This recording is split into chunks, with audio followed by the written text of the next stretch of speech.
just translated. If I come along and say, well, it says the sky is blue, but now listen, brothers, here's what that really means. Here's the message that God has for you today from the sky is blue. That is a theologian. Okay? There is a difference between reading and translating. There's a difference between that and theology. Let's assume for a moment that Moses wrote it. Okay, I'll stipulate to that. Maybe he did. I don't know. Let's say he did. And then he died. Now the first guy to come along and pick up that scroll of Genesis and read it after Moses died, he said, you know, that's pretty good stuff. I'm going to read this to the people. So he steps out on the front porch and starts reading to a crowd of people. He's just reading the words that Moses wrote, right? Okay, and that's what I'm doing. But then if he says, and folks, here's what Moses would want us to get from this. Now he's putting his emotional attachment and spin to it and his own thought process to it, and that's a theologian. It says what it says. It doesn't say what you want it to say. It doesn't say what someone else said it says. It says what it says. Okay? Now, I think this is important because the reason I'm saying it is that we're about to get off into some stuff here in just a moment that is really, if anything here has rocked your boat so far, I would, when we take a break in just a few minutes, if I were you, I'd go get my life jacket. If this rocked your boat, just this, if this rocked your boat, I'd go get a life jacket. Because Genesis has some things in it that will absolutely blow your mind. And that's no joke, no hype. There's a genetic link to a much older story. I told you about that, and here's how it works. Most of you are familiar with the work of Zecharia Sitchin, and so you know about Sumeria, right? Okay, well, this is a map that shows Sumeria. This shaded area here is Sumeria. This area here is known generally as the Fertile Crescent. You can travel in that area. There's plenty of water. But it also, those are the boundaries of a future kingdom after Sumeria. One of the important cities that we're going to talk about is Ur. It's still in existence today. Still in existence today. But there it is, 3500 BC. I want you to look. You think they're primitives? I want you to look at their artwork. Now, notice the features of these people. Notice that long, straight nose. You find that on every one of the Sumerian figures. You see it over there? Notice those broad shoulders. Real stocky people. Okay, now you might say, well, they just weren't real good artists, and that's just kind of out of proportion. I'm going to show you in a minute what kind of artists they were. But take a look at this. This is gold and jewels from Sumeria, and this is a noble woman, perhaps the queen's headdress and jewelry. Pretty outstanding. Not too primitive, are they? I haven't seen any of you wearing any of this.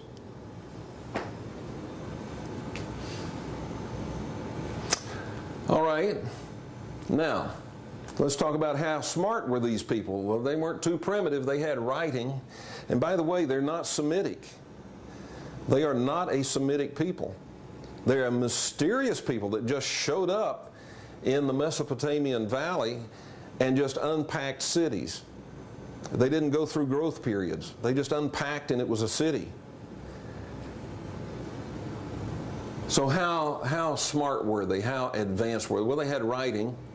How about that? That's been excavated. That is a public school room from Sumeria. I found that to be pretty cool. Got all those rows of little desks there. They were very adept in metalworking. They were really, really skilled artists. Does that look a little bit familiar to you? Have you ever played a game called backgammon? That's the first known version of it from Sumeria. They were skilled musicians. There's a harp from Sumeria. Look at the accuracy and the detail in this. Remember when we were looking at how broad-shouldered and short and stocky those figures of Sumerians were? Well, look at the details. Look right here. You can see the muscle in this ostrich leg. You see his elbow here. Look at the feet, accurate. You see an accurate elbow here, and the extended muscle here, and feathers. You see the rump muscle and leg muscles and arm muscles, very, very detailed. That is a Sumerian god on the hunt for ostrich. Now, why is that important? Well, again, I want you to note accuracy and detail. The long, straight nose, the muscular arms, the very broad shoulders plays a role in understanding something. We know how they looked. They had kind of a low brow, straight nose, wide shoulders, big eyes. They're short and they are muscular. But is that really important? Well, yeah. It is, because you can look at a Sumerian and look at one of their gods, Enlil. And I want to point out some differences here. That long, straight nose on the Sumerian is not what you have on that god. He's got a stubby, hooked nose.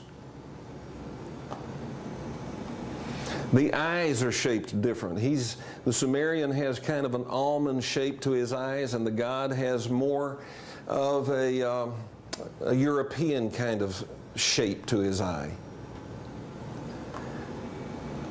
What that means is they didn't carve out gods that look like themselves. So they weren't making statues of a Sumerian and saying that's a god. They were making statues in the likeness of something other than themselves. Again, accuracy and detail. Same picture we looked at a moment ago. Why would you assume there's less accuracy there? I assert that this Sumerian goddess is as accurate a representation as that. I see no reason to believe they are that accurate, to see they are that accurate, and then to think that's a joke or a mistake. This is a Sumerian goddess and very reptilian in appearance. You're going to see that that is actually perhaps mentioned in Genesis. I think directly mentioned in Genesis. The Sumerians were really brilliant people. They're the ones that figured out there's 360 degrees in a circle. They're the ones that decided on a 24-hour day. So when you look at your watch, you're using Sumerian technology. They decided on a 24-hour day. They're the ones that divided it up that way. A 12-month calendar.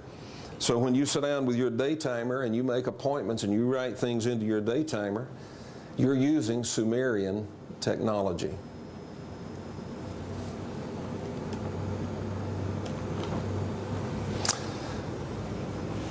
I'm going to go through this and then we're going to take a break for 15 minutes. They knew, the Sumerians knew all about the planets of our solar system. They knew about all of them, even the ones we didn't discover until 1930. They knew the surface conditions on some of those planets. They said that there's yet another planet that they called Nibiru. They said that Nibiru is inhabited by a race called the Anunnaki. And they said that the Anunnaki showed up here in various forms, and maybe they were even shapeshifters. But some of the depictions of them show them human-looking, as we've already seen, reptilian, as we've already seen. And if I had time, I would show you more of these photographs, but this is not about This is about Genesis, not about the Sumerians, so we're having to run through this pretty quick. But half man, half lion, half man, half reptile, half man, half bird, half man, half fish. They showed hybrids.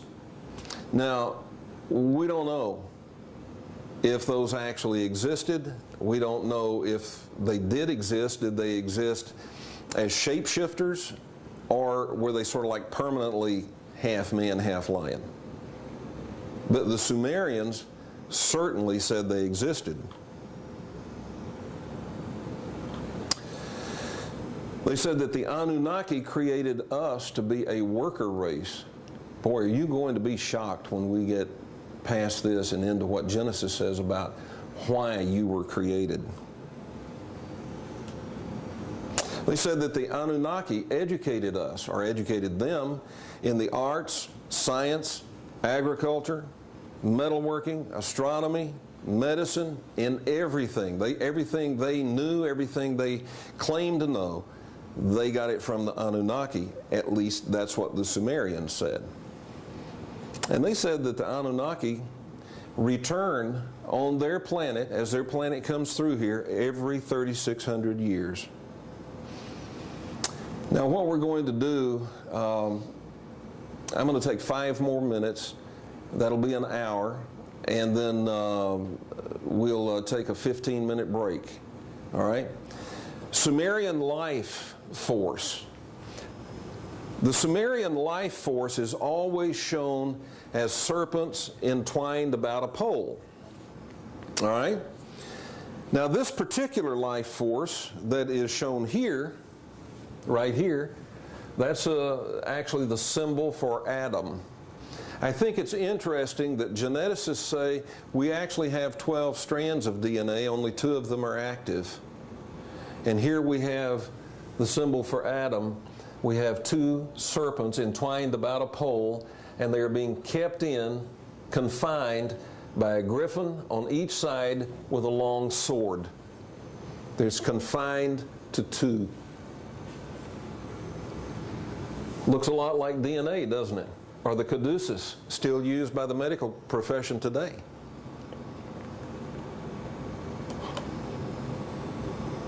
That's the symbol for man's life force. That's the Sumerian symbol. Looks like DNA and like the medical symbol. All right, we're going to take a break for 15 minutes. When we come back, we'll pick up right here in Sumeria again and rush forward through Genesis.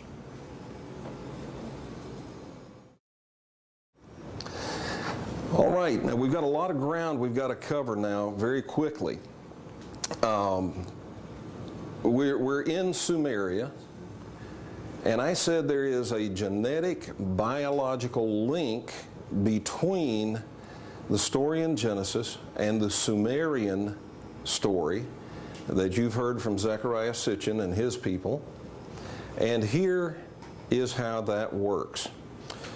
We're at 3500 BC. This is Sumeria. Right here. They are not a Semitic people, by the way. They say they came from the north.